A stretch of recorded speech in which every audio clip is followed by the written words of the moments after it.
Based on your experience in dealing with reporters here, in particular the past 2.5 years, what did you think of what you saw this week in the way that the president-elect and his people dealt with the media? Yeah.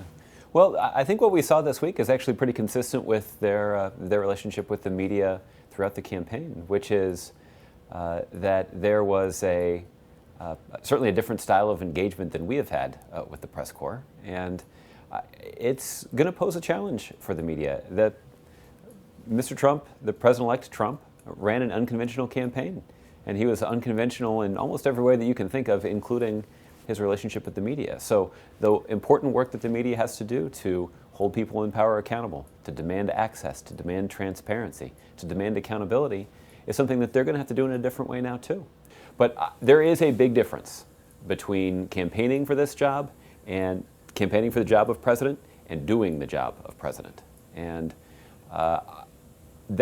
means that the strategy that is used by the incoming president's team will have to adapt to that as well. He's got a different set of responsibilities. He's got a different goal. But does it matter if there's no longer a cordial relationship here? What's lost for him? I think it matters. And look, the relationship between between this White House and the White House press corps that covers us every day wasn't cordial.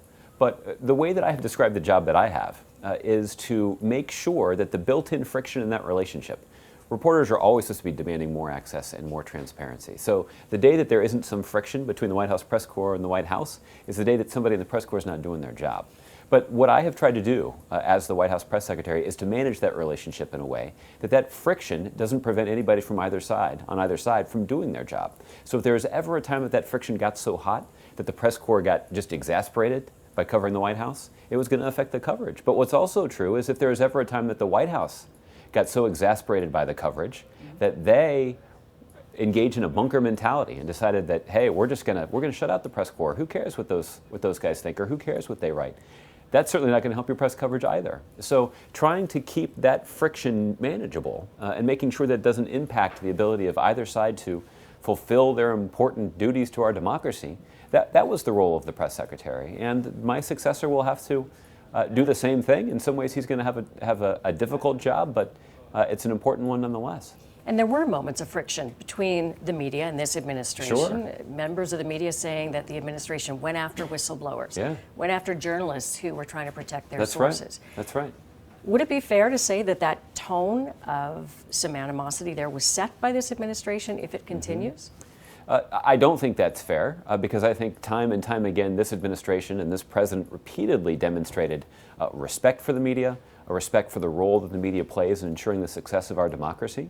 And that's something that comes from the top, and that's certainly something that President Obama has made a hallmark of his presidency. But you point out there are plenty of times, and there's plenty of criticism that the media had for the way that this administration handled our business. And yes, that did relate to some of the prosecutions of people who were leaking classified information. Now, what's also true is that many of those prosecutions were begun in the previous administration.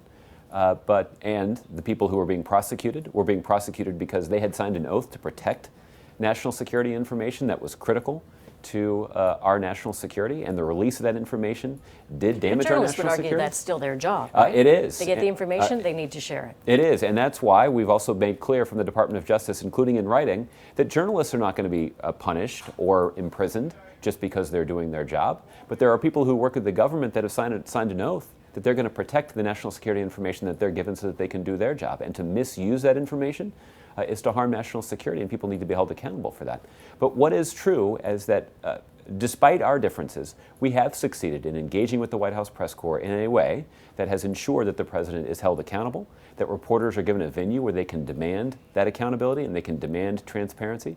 That has served our government, that's served our democracy well. It's also served the president well because it's given him a venue where he can come out and make his case to the White House press corps and to the American public about the wisdom of his approach. And look, I think the president's standing in the polls right now are a pretty good validation of the strategy that we've pursued. Josh, thanks, and good luck with whatever you've got planned next. Sounds good. Thank you, Diana. I appreciate the opportunity.